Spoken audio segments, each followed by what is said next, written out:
But we're excited for our next presentation by the Chief Science Officer of CQUESTRA.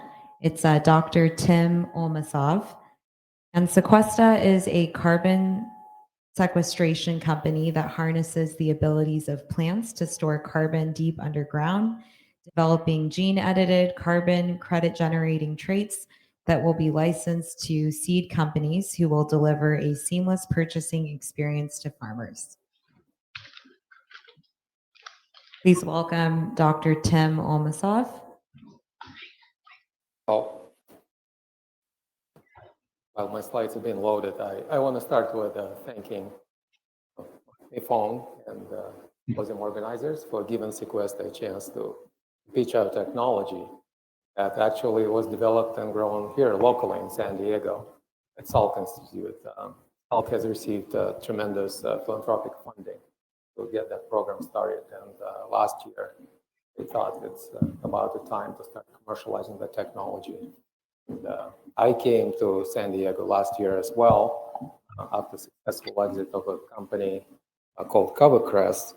CQUESTRA developed a novel winter oilseed cover crop, and that cover crop is a source of ultra-low carbon fuel that was purchased by Chevron, Air, and Bunge. So CQUESTRA is a startup that is about 1 year old, and it is trying to attack a really serious problem that's outlined here. And everyone is aware of what the problem is, but I want to highlight, bring to your attention, is that pretty much the growth of civilization resulted in significant disruption of natural cycles. Probably not everyone knows that in the absence of all that emissions that humanity is producing, the natural cycles capable to capture more carbon through vegetation and the capacity of the oceans than is actually naturally released. And it's 37 gigatons produced by humans that result in about 18 gigatons excess. So something needs to be done about those 80 gigatons and better yet, get even more carbon out of the atmosphere. And that's what we're aiming to do. We're hoping that together with Salk, we'll be able to produce technology that will be able to capture about 1 megaton by 2027. Hopefully by 2032, we'll reach a milestone of 1 gigaton.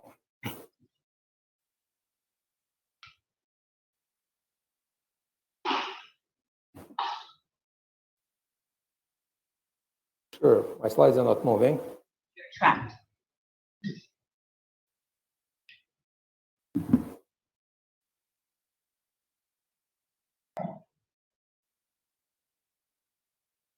Oh, I'll keep talking, maybe if somebody's trying to help me. So the next slide is going to show you that the problem has been tremendously aggravated in the last decades. And you can see that that's the rise of the CO2 in the atmosphere. And everyone knows how significant that rise was, but probably not everyone knows that there's this oscillation, oscillation. And I was wondering if anyone would like to venture a guess why there's a seesaw instead of a straight line. Exactly. So the reason is because there's more vegetation in the northern hemisphere, and as a result, whenever captures more carbon, the global CO2 levels are going down.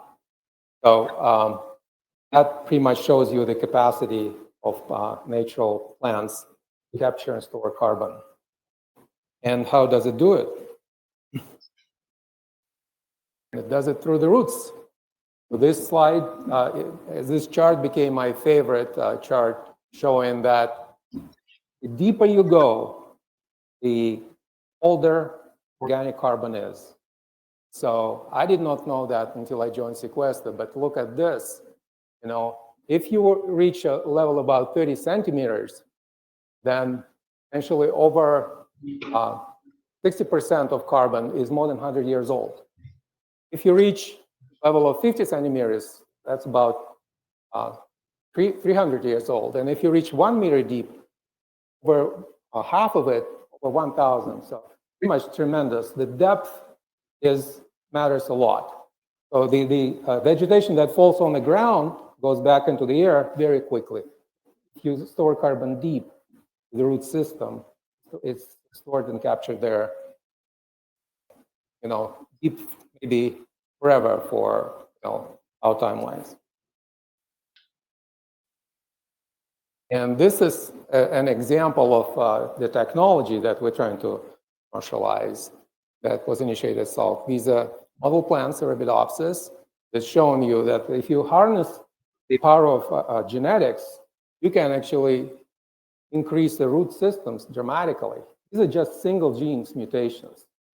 And what we're trying to do is to translate these discoveries that are made in model plants such as Arabidopsis in wild accessions of real plants like soybean, corn, rice, and so on, and use that power of root genetics to make deeper roots and more roots, and also develop a measurement system to verify that we're actually capable and we're really storing carbon for a long time. But once those technologies are developed, we will commercialize it using this system, which is, these are listing our customers, working with farmers. And the goal is to make it absolutely seamless experience for farmers, for seed companies, and everybody else. So they're not going to notice because pretty much they're going to be buying seeds with CQUESTRA traits. Seed company is going to be just marketing it and telling them how they're going to capture value. And CQUESTRA and its partner is going to be selling the credits that are generated and verified at the end of the growth cycle to willing buyers, such as voluntary carbon markets, mandatory carbon markets, and Scope 3 emission offsetters. So this is a projected path to market. We have to start somewhere.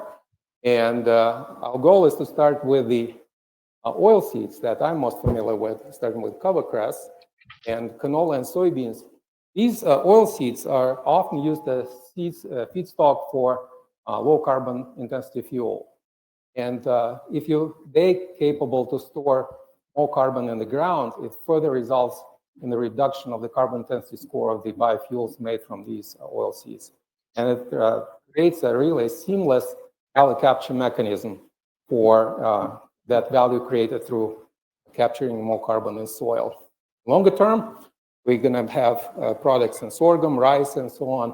Pretty much every crop would have eventually CQUESTRA traits, and hoping that even non-crops, either cover crops or even other vegetation, also be capturing carbon all the time. So this is just a slide that because Salk has about 7 years head start, they produce a lot of IP technology, over 100 of leads that we're tapping into, tremendous preliminary results and preliminary base that we're trying to leverage. This is our team, and I just want to highlight that both Michael Watt, the CEO, and myself are serial entrepreneurs, and we're building a strong team that partially consists of former Salk employees, also some business people, and very experienced consultants. And this is where the whole technology started. These people deserve most of credit for both envisioning the technology, attracting capital, creating intellectual property, and they actually would like to get commercialized as soon as possible. That's what we're aiming to do. And this is just an example of the root system phenotyping and what they can measure using computerized technologies, imaging, AI, you name it. It's a really, really powerful operation that we're going to leverage. And if we have time or questions, we can also talk about the markets, as I mentioned, compliance markets, the voluntary VCMs, and the Scope 3 emissions, and there are examples listed here, and verification approaches. I think I'm going to stop right here and take questions if there is time left. Yes, thank you, Dr. Tim Olmasov. And does anyone have any questions about CQUESTRA? Wonderful. Yes. GMO concept in agriculture. I address that. Yes, definitely. There's always concerns for anyone who works in plant biotechnology. I have 18 years of Monsanto experience and had to deal with this a lot. So there is I would say, a change. And the change, I think, is primarily due to the advent of new technologies such as gene editing, where there is no transgene, right? And as I used to say at CoverCrest, gene editing is a new way of breeding. You're creating diversity, you're creating new traits without any transgene. It's not a GMO. So, and CoverCrest has been approved and launched, and there is no public outcry about it. And that's what we're using to create these plants. Great question. We have 28 seconds left. If anyone has another question. I may have missed this. When you're talking about pricing, so you were talking about working with farmers, is there a price difference between your seeds versus ones that they're getting now? And have you considered the social implications of the farmers in which you'll be partnering with? Yeah, so also great question, because different value capture models were considered, and the one that we used is exactly what we used at CoverCrest, which is farmer has absolutely no initial investment, because that could be a barrier. So farmer, as I said, sees no difference. He just will be asked, do you want to buy a seed with this new type of trait that society benefits from? And if he chooses to do that, will be promised that at the end of this growing cycle, somebody will come to his field, measure and document carbon sequestration, and carbon credit generated from that measurement will be shared. The value of it will be shared with the farmer, starting with the farmer, the seed channel, CQUESTRA, and its partners. Someone from your team will go out and do that analysis. Yeah, it's either our team or our partners. There are plenty of companies today. We're not alone trying to actually document carbon sequestration. Wonderful. Thank you.